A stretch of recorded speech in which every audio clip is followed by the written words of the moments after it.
In this video, I'm going to be showing you how to create a custom recipe. So go to the apple at the bottom where it says foods, click on that, and then you're going to see different options to create a recipe that you can then track by portion size. You want to make sure that you choose custom recipes. It's not custom foods, it's not custom meals, it's custom recipes. So create recipe. And then we're going to name it is the first thing. I'm just going to name this one test pancakes because I have a million different pancakes. And then we're going to go add ingredient. And we're going to choose, let's say, some eggs. Eggs, whole, raw, fresh. Yes, that's what we want. It doesn't matter if it's raw or cooked in this example because, hang on. There we go. Oh, actually, you know what? It was set by default to 100 grams. This is why you need to always check. I have it set up at large 50 because I have done this a million times, you guys.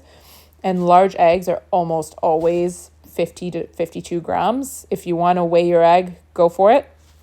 I have it set as large because I always use large eggs and they're pretty freaking standard. So add to recipe. And then we're going to continue adding our ingredients as we go. Let's just say we want bananas, banana, fresh. See how this one, if you go in the drop-down menu, there's a ton of different options. Again, grams. You don't want a medium banana or a large banana. Like, you have no freaking clue what a medium or a large banana is. To be honest, most people don't. So you want to hit grams, and let's just say it's 130, whatever, doesn't matter. And then let's say we want oatmeal regular, quick dry, 50 grams. Okay, let's just say we're done creating our recipe. We're gonna hit the blue check mark, and then this is a very important piece, and it might get a little bit confusing, but it's really important for you to understand. This is a single recipe for, let's say, just one batch of pancakes, so I don't really need to hit set cooked weight. But let's just say we were tracking a big batch of something, like a huge batch of pancakes, for example, or like a baked pancake pan, or a chili or a spaghetti sauce, something that we're going to want to have a portion of. Maybe it's a vinaigrette, or maybe it's a yogurt sauce, or whatever. It's very important that we hit set cooked recipe weight. Actually, not the yogurt sauce was a bad example. I apologize.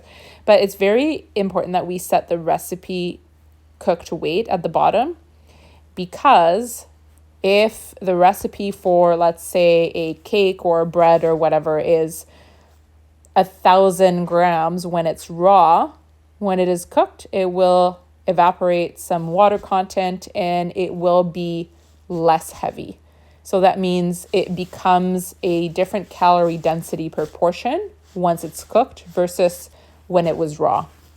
So the best way to calculate that would be to hit set cooked recipe weight, and then we want to enter the weight of that recipe once it's cooked. So let's just say we made a big spaghetti sauce, or a big bread, or big batch of pancakes or something like that. We would weigh the totality of that recipe, and this is where we would enter cooked recipe weight. So let's just say it's 200 grams. We would save it, and then we would continue and hit next, hit next, hit next, save recipe. Perfect. Okay, so now that recipe is inside our custom recipes.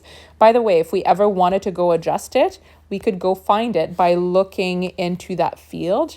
So let's just say test pancake. Okay, so I can't remember which one it is, doesn't matter.